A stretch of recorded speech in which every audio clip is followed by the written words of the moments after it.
તાજેતરમાં સમાચાર મળી રહ્યા છે કે ગુજરાતમાં ભાજપમાંથી જાહેર થયેલા ઉમેદવારો પૈકીમાંથી 2 ઉમેદવારોએ લોકસભાની ચૂંટણી લડવા માટેની જાહેરમાં અનિચ્છા વ્યક્ત કરી છે.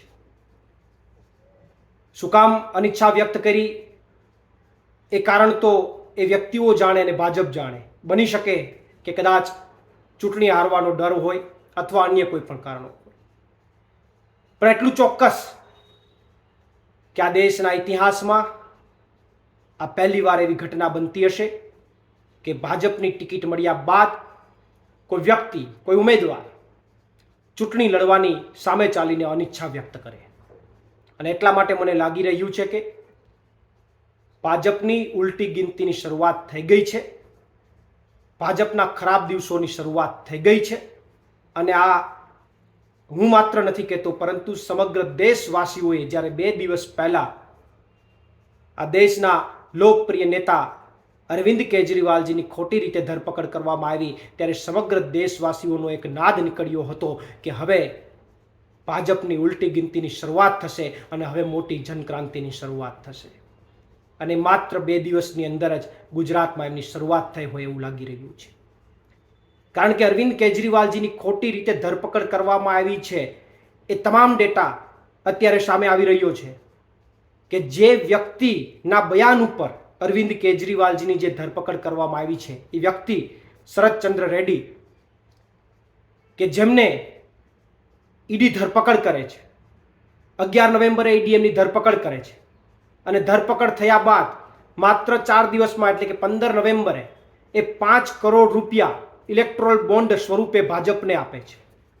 હવે કયો એવો વ્યક્તિ હોય કે જેમને કોઈ પક્ષ પ્રતાડિત કરતો હોય, ઈડીએ એમની ધરપકડ કરી હોય, સરકાર એમને પરેશાન કરતી હોય અને છતાં રાજી ખુશી એમને દાન આપે?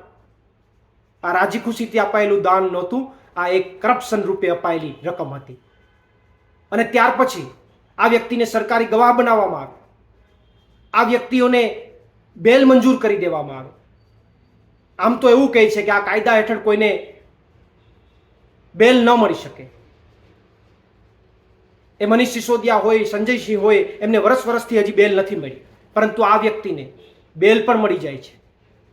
કાયદો તો આ જ લાગુ પડેલો હતો, છતાં પણ એમને બેલ મળી જાય છે, એમને સરકારી ગવાહ બનાવવામાં આવે છે.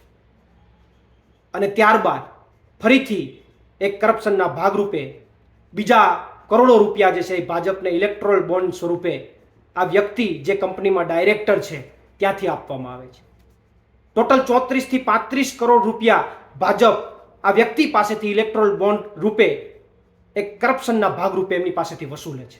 અને એમને આ કેસમાંથી રાહત આપી, બેલ આપીને એમને સરકારી ગવાહ બનાવે છે.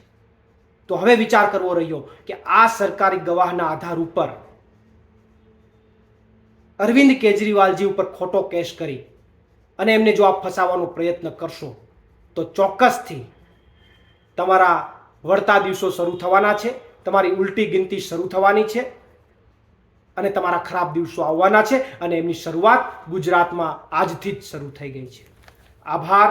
પ્રવીણ રામ, પ્રદેશ ફ્રન્ટલ અધ્યક્ષ, આમ આદમી પાર્ટી.